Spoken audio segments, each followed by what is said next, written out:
A slightly better car, $400 a month. You can afford that. It is not $400 a month. It is $120,000 and 3 to 6 years of your working life. Because a dollar added to what your life costs never costs you a dollar. It costs you 25. And almost nobody runs that conversion, which is why almost everybody spends 15 years chasing a finish line that moves every time they get close to it. This is the last video in the series, and it covers the top of the ladder, level 4 and level 5, which cannot be bought and which some people reach without ever getting to level 4. We are going to do the arithmetic properly, including the part nobody does. And then we are going to talk about why so many people who reach the number report feeling almost nothing when they get there. Because that is the most useful thing in this video, and it is the reason the 5th level exists at all. Quick orientation if this is the first one of these you have seen. There are 5 levels of wealth, and they are measured in time, not money. How long could you keep your life running if the income stopped tomorrow? Level 1 is dependence. You survive on the next payment.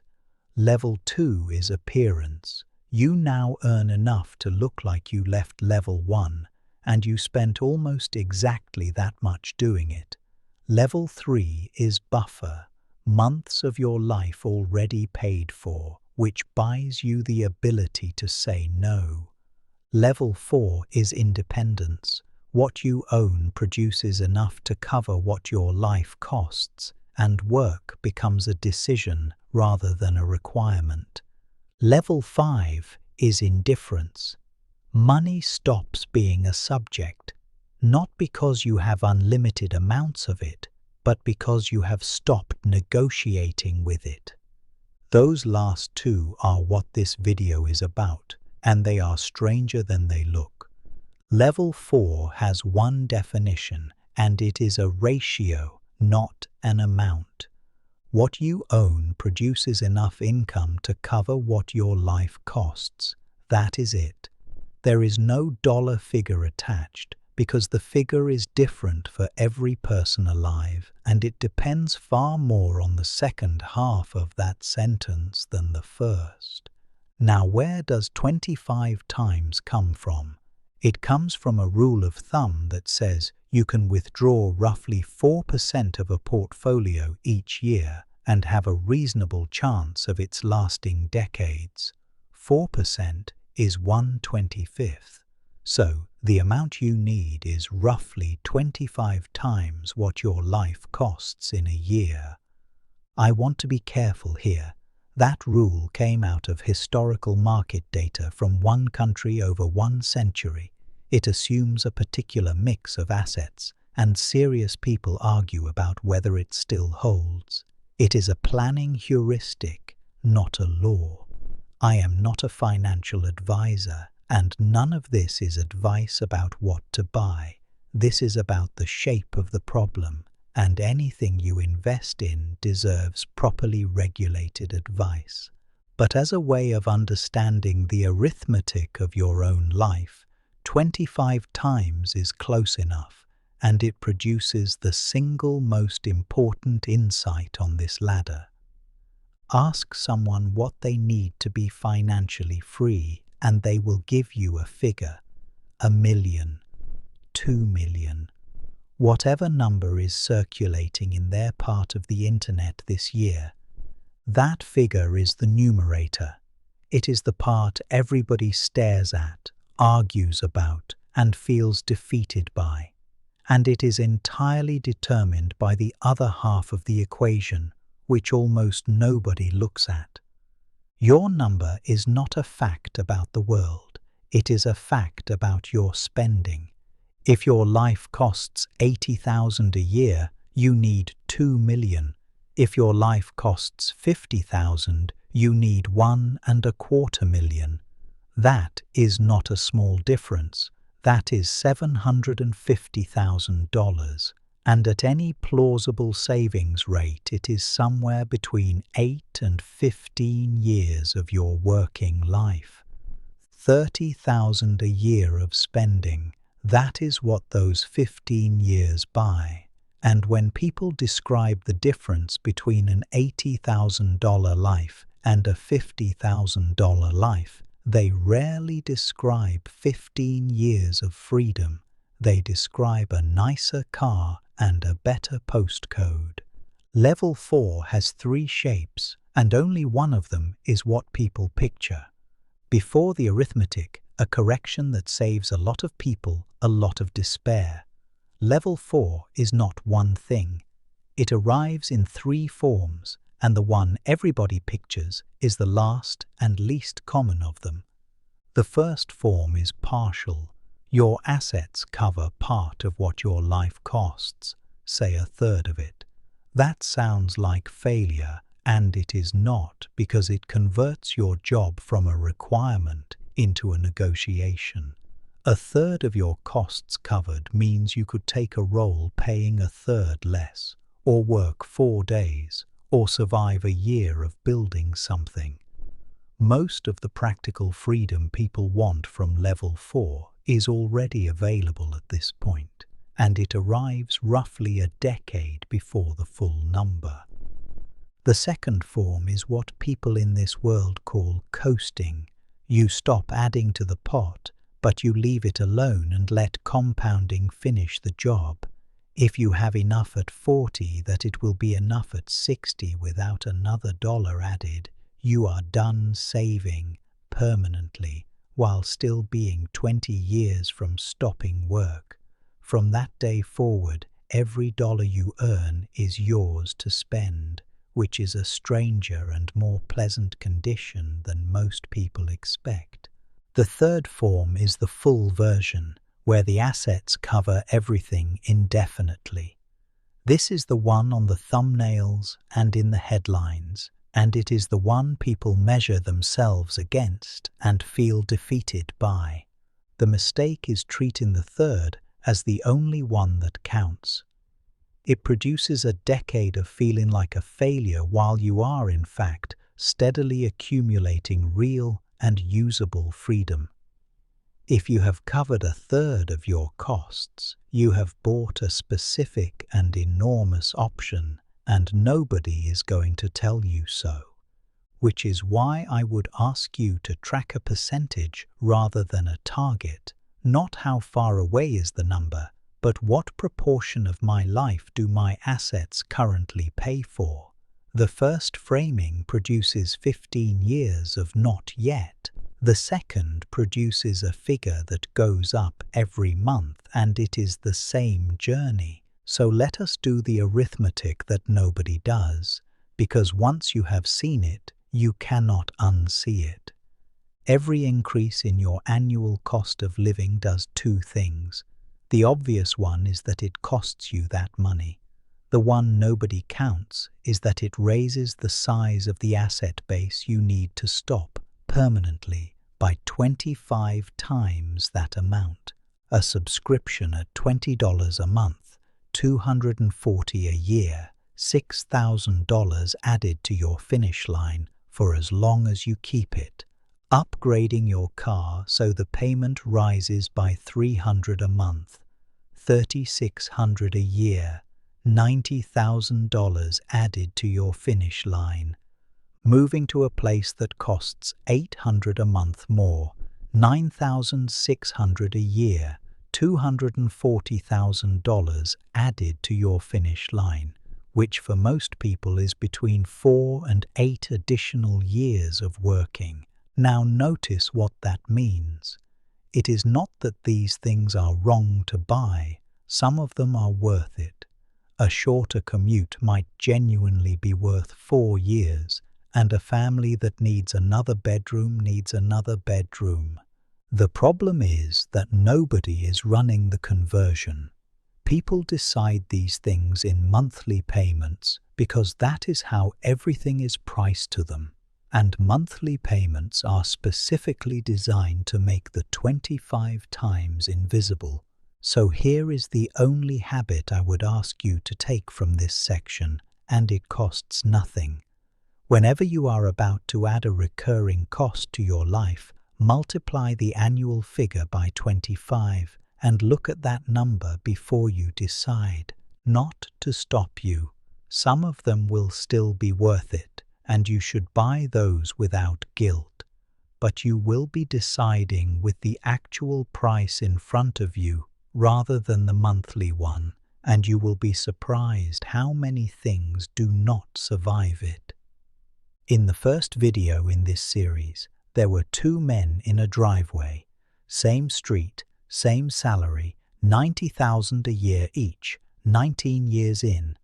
One had $76,000, the other had about $1.1 million. Let us finish them properly, because this is where the difference resolves. The first man spends $84,000 a year.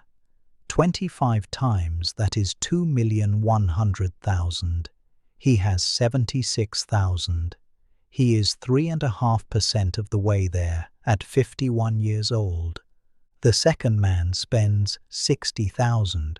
25 times, that is $1.5 million. He has $1.1 million. He is 73% of the way there, and at his savings rate he arrives in about 7 years. Same income, same street, same 19 years. And the gap is not really the savings. It is that one of them was aiming at a target that grew every time he approached it, and the other held his target still. Holding a target still is an unimpressive thing to describe and an extraordinary thing to do. 24,000 a year of lifestyle separates them. 2,000 a month on upgrades neither of them could describe to you now. There are exactly 3 ways to close the gap between where you are and 25 times your annual cost. Only 3. And most people spend their entire adult life attempting one of them. Earn more, save a larger share of it, or need less. Earning more is the one everybody tries, and it is the one with the weakest track record, not because it does not work, but because it is the only one of the 3 that reliably triggers the other problem. Income rises, the reference group changes, the cost of normal rises with it, and the finish line moves in step. Most people who double their income do not halve their time to independence. Many of them do not shorten it at all. Saving a larger share is the one people attempt second, usually with willpower, usually in January, usually unsuccessfully, because as we covered in the last video, it is a plumbing problem rather than a discipline problem. Money that arrives in the account gets spent. Money that never arrives does not. Needing less is the one almost nobody deliberately works on, and it is by far the most powerful because it is the only one of the 3 that moves both sides of the equation at once. Cutting $1,000 a year from your permanent cost of living saves you $1,000 a year, which is the obvious part. It also removes $25,000 from the amount you need to accumulate. Every other lever moves one number. This one moves both. And I want to be precise about what I am and am not saying, because this is where this subject usually turns unpleasant. I am not talking about deprivation, and I am not talking about optimizing your grocery bill. Those are small, joyless, and they do not move the number. I am talking about the 3 or 4 high permanent costs that were set by circumstance rather than by choice, where you live, what you drive, and the social defaults you absorbed from a neighborhood or an office you did not pick. Those are the ones with the 25 times attached. and most people have never once examined them, because examining them feels like admitting something. There are 3 of them, and they account for the overwhelming majority of what your life costs. Everything else is rounding. Housing is the largest, and the one people examine least, because it is bundled with an enormous amount of identity. But the difference between the house you can afford and the house you can just about afford is often $2,000 or $3,000 a month, which is somewhere between $600,000 and $900,000 on your finish line. There is no other decision in an ordinary life with that much attached to it. Transport is the second, and it is almost purely a signaling cost above a fairly low threshold. Every car past the point of being reliable and safe is bought to be seen. The gap between a sensible car and an aspirational one over a working life of replacements is comfortably $250,000 of finish line. And the third is the one we covered in the very first video in this series, the social defaults you did not choose. Where your friends eat, what a birthday costs in your group, what a holiday is assumed to involve. Nobody voted on any of it. It was set by whoever in the group had the most money or the least caution, and it now costs you $3,000 to $6,000 a year permanently, which is another $150,000 on the number. Look at those 3 honestly once, and you will find more freedom in an afternoon than in 10 years of optimizing the small things. Nobody does it, because all 3 are load-bearing for how we are seen, and examining them means admitting that some of what we bought was bought to be looked at. That is not a moral failing. Everybody does it, including me. But it is expensive in a way that monthly pricing is specifically designed to hide, and you are allowed to decide it is worth it, if you decide it, rather than absorb it. There is a 4th thing, and it is not a lever, which is exactly why it matters. Time. Compounding does most of the work, and it does almost all of it at the end.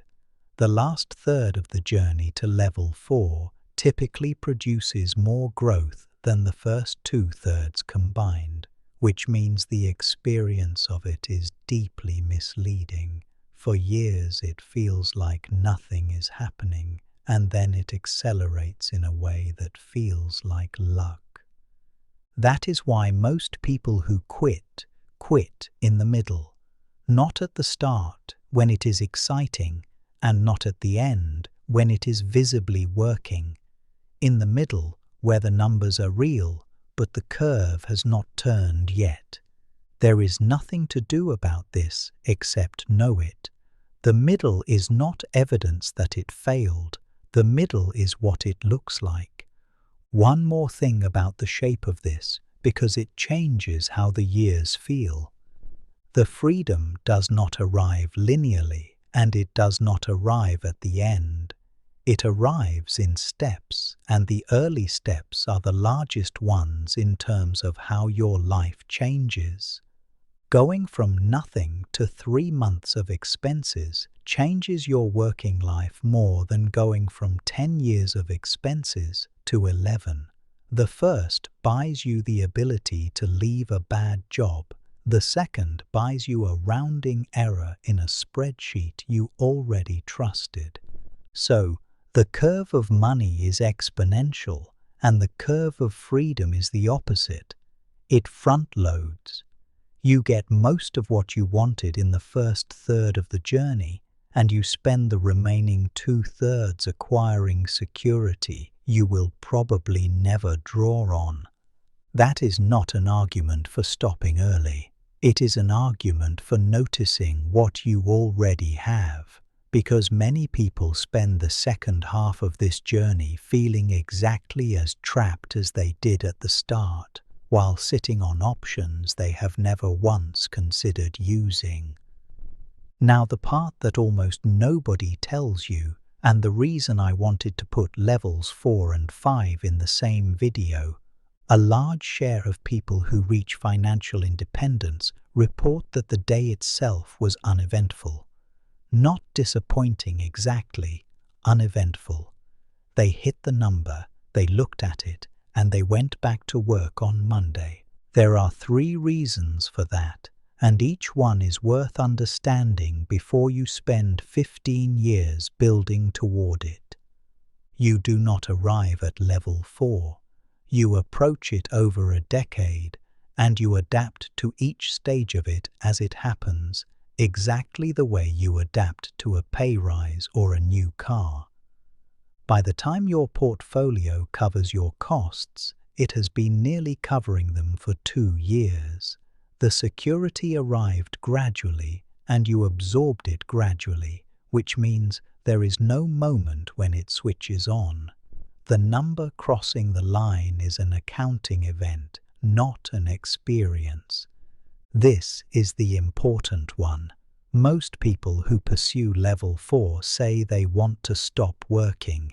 Very few of them want that, and they find out on the day it becomes possible. What they wanted was the absence of compulsion, not the absence of work, the absence of being required. Those 2 things feel identical from a distance, and they are completely different up close. And if you spend 15 years building toward the first while actually wanting the second, you will arrive and feel nothing, because the thing you wanted was never on the other side of that number. Most people who reach genuine independence keep working, often at the same thing.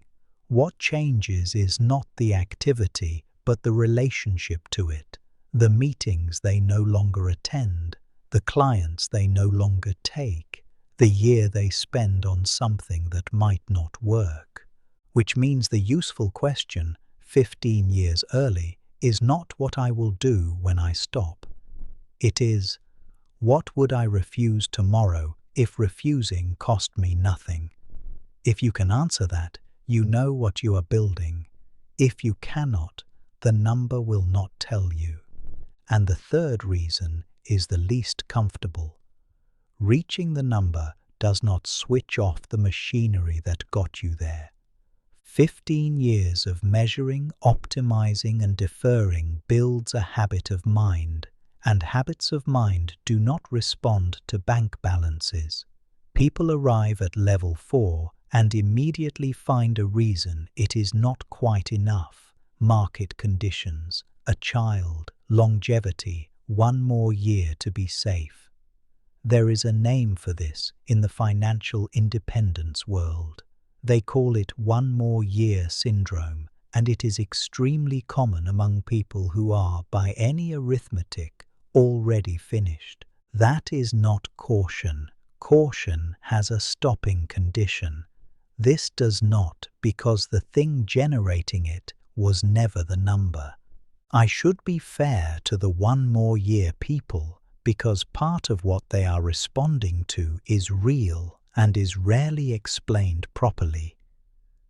The years immediately after you stop adding to the pot are the most fragile years of the whole thing, not because anything changes about the money, but because of the order in which things happen. 2 people can retire with the same amount, experience the same average returns over 20 years, and end up in completely different positions, purely because one of them met a bad stretch in year 2 and the other met it in year 15. If the market falls early while you are drawing on it, you are selling assets at a low price to pay for groceries, and the pot never fully recovers. Meet the same fall a decade later, having had 10 good years first, and it barely registers. Same arithmetic, different sequence, different life, and you have absolutely no control over which one you get. So, When somebody who has technically reached their number decides to work one more year, they are not necessarily being neurotic. They may be buying a genuine margin against an order of events they cannot predict. That is a defensible thing to do once, and possibly twice. The tell is whether it has a stopping condition. If you can say what would have to be true for you to stop, a figure, a date, a specific reassurance, then it is planning.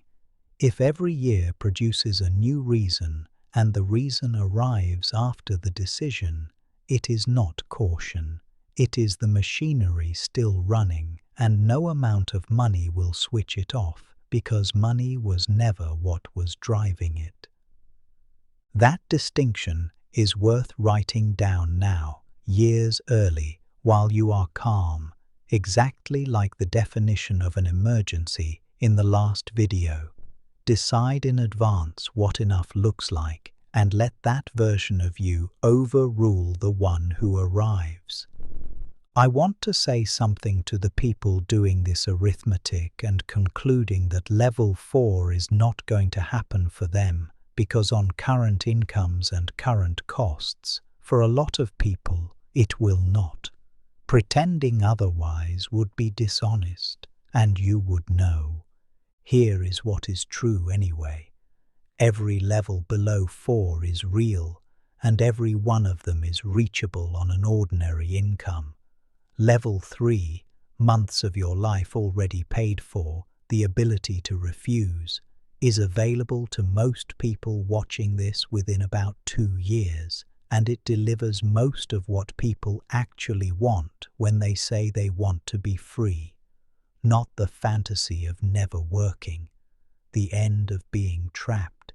And level 5, as we are about to get to, does not require any of it. It is the one rung that is not built on the ones beneath it. So if the 25 times figure looks impossible from where you are standing, the correct response is not to abandon the whole thing. It is to notice that the 2 levels which change your life the most, 3 and 5, are both available to you, and neither of them requires $1 million. Which brings us to the finding that makes the 5th level necessary. You can be at level 4 and still be at level 2. It is common. It might be the most common outcome of getting there. You have the assets. The ratio works, and you have also acquired, on the way up, a set of comparisons and expectations that scaled with your capital, so you experience no more freedom at 1.5 million than you did at 700,000. You are comparing yourself to a wealthier group of people and losing, which is precisely what you were doing at level 2, in a better postcode, with more evidence that you should feel fine. That is the trap at the top of the ladder, and it is worse than the one at the bottom, because at level 2 you could still believe money would fix it. At level 4 that belief has been tested, and it did not hold, and now you must look at what was generating the feeling. So, there is a 5th level, and it is not a larger amount of money. Level 5 is the hardest to describe and the easiest to recognize when you meet somebody who has it. It is not a quantity, no figure puts you here. It is a state in which money has stopped being a subject, where you are no longer negotiating with it, defending against it, or using it to work out how you are doing. The Stoics had a term for this category, and it is almost always reported badly. They called money a preferred indifferent. The distinction is precise, and it is worth getting right. They did not say money was worthless. That is the cartoon version. They said it was preferred but not good, meaning a reasonable person would rather have it than not, would take sensible steps to acquire it, would use it well when they had it, and would not organize a life around it or allow their assessment of themselves to depend on the quantity. Preferred means go and get some. Not good means it is not what makes your life go well. And this was not a theory advanced by people who had none. Seneca was among the wealthiest men in the Roman Empire and kept his fortune while writing all of it. Marcus Aurelius controlled the treasury of the largest economy on earth. Neither was pretending money did not matter. They were making a much narrower claim that money is an instrument, that instruments are judged by what they produce, and that a man who has made himself into an instrument of his instrument has the relationship backwards. There is a detail about where this idea comes from that I think settles it better than any argument. The two Stoics who wrote most clearly about money were about as far apart as two men in one empire could be. Epictetus was born a slave. He was owned by a member of the imperial household. He was lame, by one account from an injury inflicted during his enslavement, and for the first part of his life he had no property, no legal standing, and no capacity to acquire either. Everything he wrote about not needing things, he wrote from a position of having had no choice about it. Seneca was one of the wealthiest men in the Roman world, estates, political power, a fortune large enough that his enemies used it against him in public. He never gave it away, and he was attacked in his own lifetime for exactly that hypocrisy, a man writing about the unimportance of wealth while sitting on an enormous pile of it.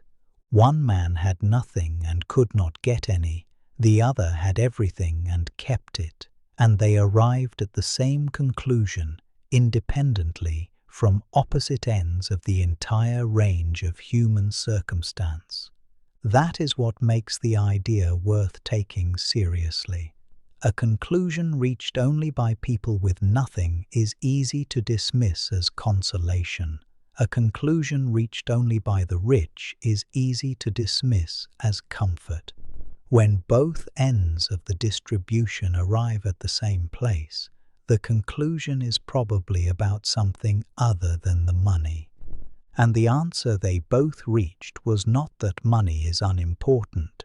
It was that money is instrumental, worth having, worth pursuing sensibly, and incapable of doing the specific job most people hire it for, which is to settle the question of whether you are doing all right.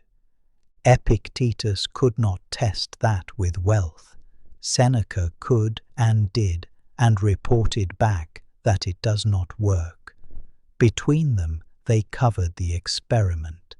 Here is the practical version, because the philosophical version is easy to nod at and hard to use. At level 5, a financial loss is a problem to be solved rather than a verdict on who you are. That is the whole test, and it is a good one because the reaction is involuntary and you cannot fake it. Something goes wrong with money. How quickly does it become a statement about you rather than a thing that happened? A colleague earning more than you is a fact about them, not a fact about you. You can be pleased for them without any effort, which is a much better indicator than most people realize, because the effort is what gives it away. A purchase is either useful or not useful, and the question of what it says about you does not arise, not because you suppressed it, because it genuinely stopped occurring to you. And you can talk about money plainly, to your partner, to your friends, about your own mistakes. Most of the shame around money is the residue of using it as a scoreboard, and when it stops being a scoreboard, the shame goes with it. I said there is no method, and there is not, but 3 questions will tell you honestly where you are, and you can answer all of them in about a minute. First, would you still want it if nobody could see it? Take the thing you most want to buy this year and imagine it is invisible to everybody except you. Same object, same use, but no one will ever know you own it. If the wanting survives, it was yours. If it collapses, it was never about the object, and you were about to spend real money on other people's attention. Second, how long does a financial setback stay about you? Not whether it stings, it should sting, that is information, but does it become a statement about your competence, your worth, your standing, and does it stay there for a week? The speed at which a loss stops being a verdict is the single best indicator of where you are on this level. Third, can you be pleased for someone who has more, genuinely, without effort, without the small internal adjustment where you locate a way in which you are still ahead? That adjustment is quick and almost involuntary, and most people never notice they are doing it. When it stops happening, you will not notice that either, which is rather the point. Nobody passes all 3, I do not. But they are worth running once a year, because unlike everything else in this series, they cannot be gamed, and unlike the ladder beneath them, they do not require you to earn anything first. Now, the strangest property of this ladder, and the reason I could not put level 5 in its own video, levels 1 to 4 are sequential. You cannot have a buffer before you have a surplus. You cannot be independent before you have assets. Each one is built on the one below it. Level 5 is not on that ladder. It is measuring something else entirely, which is why you meet people at level 3 who plainly have it, and people at level 4 who plainly do not. It is the only level you can reach out of sequence, and the only one that does not require the ones beneath it. I am also not going to pretend I can give you a method for it, because I cannot. Levels 1 to 4 have mechanisms: earn more, stop expanding, build the buffer, hold the denominator still. Level 5 has no mechanism, because it is not a thing you do. It is a thing that happens as a side effect of doing the other 4 honestly for long enough while paying attention. What I can tell you is what it is not. It is not the thing you will feel when you hit the number. Everyone at level 2 believes there is a figure that produces it, and that on arrival the relationship will change by itself. It does not. Nobody in history has ever arrived at a number and felt differently about money, because the number was never what was generating the feeling. So that is the whole ladder, and I want to put it in one place before we finish. Level 1, you survive on the next payment. Level 2, you earn enough to look like you do not, and you spend exactly that much doing it. Level 3, you have months of your life already paid for, and for the first time, you can say no. Level 4, what you own covers what you need, and work becomes a decision. Level 5, the question stops being interesting. And the thing I would most like you to take from all 4 of these videos is this: almost every one of those steps is smaller than it looks, and none of them require you to become a different person. Getting off level 2 costs no extra income at all. It costs one decision, made once and not revisited. The next increase does not enter your life. Level 3 is that decision held for 18 months. Level 4 is that decision held for a decade while the arithmetic does the rest, and the arithmetic is not difficult. it is 25 times a number you control. The reason most people never make it off level 2 is not that the math is hard or that they do not earn enough. It is that level 2 is the only level that feels like arriving, and it is very difficult to leave a place that feels like an achievement, to go somewhere nobody can see. Nobody will ever congratulate you for the second man's life. There is nothing to see. That is the entire point, and it took him 19 years to stop minding. That is the series, all 5 levels, 4 videos, and if you want the whole thing in order, there is a playlist linked below. What I am doing next is the subject I get asked about more than any other, and it is the one place all of this becomes genuinely difficult: money inside a relationship. 2 people, 1 account, 2 completely different definitions of what an emergency is, and a set of arguments that are never actually about the money. If that is the one you need, subscribe and it will find you.